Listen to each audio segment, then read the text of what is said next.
I started Beauty Counter because I really wanted to bring products into the market that were both high performing and significantly safer for your health. When I looked at the market prior to the launch of Beauty Counter, I could see all of the traditional brands that were filled with chemicals and ingredients that were either known to be harmful or questionable, or there were sort of safer products in the marketplace that didn't meet my needs in terms of performance, and I thought we could do both.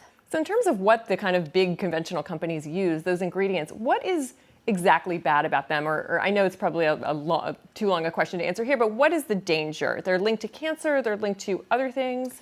So in the EU, they've banned 1,400 ingredients. The United States has banned 11 to date. And the ingredients that are known to be either harmful or questionable have been linked or can potentially be linked to cancer, cause reproductive toxicity, or endocrine disruption. Those are the things that people are looking at the most. And so why are they used so widely? I mean, I know because they're allowed to be used, but are they cheaper? Is that why the companies flock to these ingredients? You know, I can't answer for other companies. I can say a couple of things. One, I think that the ingredients are oftentimes much cheaper, for sure. I think also, when you create formulations for skincare or cosmetics, just changing one ingredient can, force you to kind of start all over. And so to the extent that you have existing supply chains and, cost structures put in place and you're a publicly traded company or a large company, it's hard to make these changes. So why do you think these products have not been regulated here?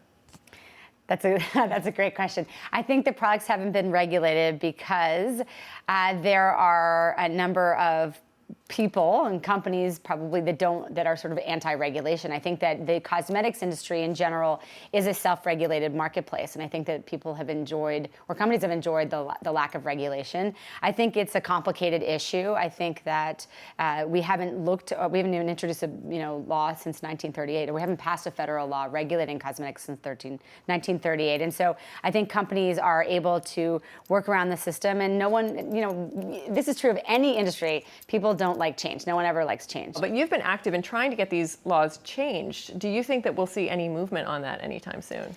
Senator Feinstein and Senator Miller's office have introduced a bill for the first time since 1938 that we're hoping will go to the floor. And I think that, we decided as a company that Beauty Counter wasn't going to wait for legislation to pass, that we were going to take things into our own hands, in terms of creating the most health protective screening process and bringing safer solutions to the marketplace. But I do think change is coming, and I think it's necessary because, at the end of the day, American citizens deserve to have more health protective laws. And I hope that whether it's this, bill or something forthcoming, that we will see some further regulation over the industry.